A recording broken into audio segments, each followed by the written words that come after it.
மே 12 மிக முக்கியமான பெண் ஆளுமை ஒருத்தங்களுடைய பிறந்த நாளை நம்ம சத்தம் இல்லாம கடந்து வந்திருக்கிறோம். யார் அவங்க? 1857 முதல் 1902 வரைக்கும் கிட்டத்தட்ட 45 ஆண்டுகள், நூற்றுக்கணக்கான கடிதங்கள், வரைபடங்கள், ஆயிரக்கணக்கான பக்கங்கள்ல அறிக்கைகள், இத வாசிக்கிறது, எழுதுறது, இப்படித்தான் அவங்க வாழ்க்கை கழிஞ்சது. முன்பின் பார்த்தே இராத நாடு இந்தியா, முன்பின் அவங்க வராத மாநிலம் சென்னை. இப்படி ஒரு மாநிலத்தின் மேல தனி ஒருத்தங்களுக்கு இவ்வளவு பிரியம் இருக்க முடியுமா? இருக்கும் அப்படின்னு நிரூபிச்சிருக்கிறாங்க. கிட்டத்தட்ட 1000 பக்கங்கள் கொண்ட அவங்க கடிதங்களையும் அறிக்கைகளையும் வாசிச்சா அவங்களுக்கு சென்னை மாகாணத்தின் மேல, தமிழ்நாட்டின் மேல இருந்த அன்பு நமக்கு புரியும்.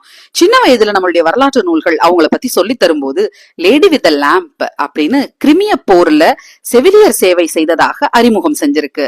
ஃப்ளாரன்ஸ் நைட்டிங்கேல் தாங்க அவங்க. தமிழ்நாட்டுல புதியம்புத்தூர்ல கால்ரா நோய் ஏன் இல்ல அப்படின்னு ஆராய்ச்சி செஞ்சு 10 பக்கங்களுக்கு 1867ஆம் ஆண்டுல அவங்க ஒரு அறிக்கை எழுதி இருக்கிறாங்க. அதை ஏன் நமக்கு இன்னும் புத்தகங்கள் அறிமுகப்படுத்தல? நம்மளுடைய வரலாறு எப்பயுமே அப்படித்தாங்க.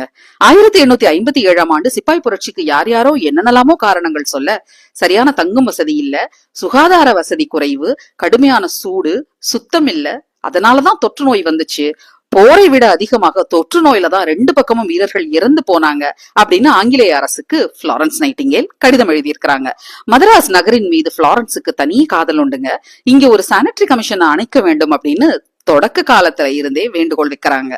எல்லிஸ் துறையோட பணியை ஊக்குவிச்சது, லார்ட் ட்ரெவெல்யான் கிட்ட மதராஸ் நகருக்கு வடிகால் வசதிகள் கேட்டு எழுதினது, துலோஷ் அப்படிங்கிற ஆய்வாளரை கொண்டு உலகம் முழுக்க இருக்கிற சுகாதார அமைச்சகங்கள் மூலமாக வடிகால் மற்றும் கழிவு நீர் அகற்றும் முறைகளை பற்றிய ஆய்வுகளை முன்னெடுக்க வழி செஞ்சது, மதராஸ் நகரின் கருப்பர் நகருக்கும் வெள்ளையர் கோட்டைக்கும் இடையேயான கழிவு நீர் மற்றும் குடிநீர் வசதி ஏற்றத்தாழ்வை கடுமையாக சாடியது, மதராசுடைய தாது வருஷ பஞ்சத்தை சமாளிக்க அன்றைய அரசு கட்டிய பக்கிங்ஹாம் கால்வாயை ஆதரிச்சது, அதை நெல்லூர் வரை நீட்டிக்க செய்தது, பெண் நர்சுகளை அரசு பொது மருத்துவமனைகள் மற்றும் ராணுவ மருத்துவமனைகள்ல நியமிக்க வச்சது, முதலாம் உலக போர்ல அறிமுகமான நேப்பியர் துறை மூலமா மெட்ராஸ் மாகாணத்தோட நீர் மேலாண்மை, கழிவு நீர் மேலாண்மை திட்டங்களை வகுத்து கொடுத்தது அப்படின்னு இந்த மாநிலத்துக்கு அவங்க ஆற்றிய பங்கு அளப்பரியது.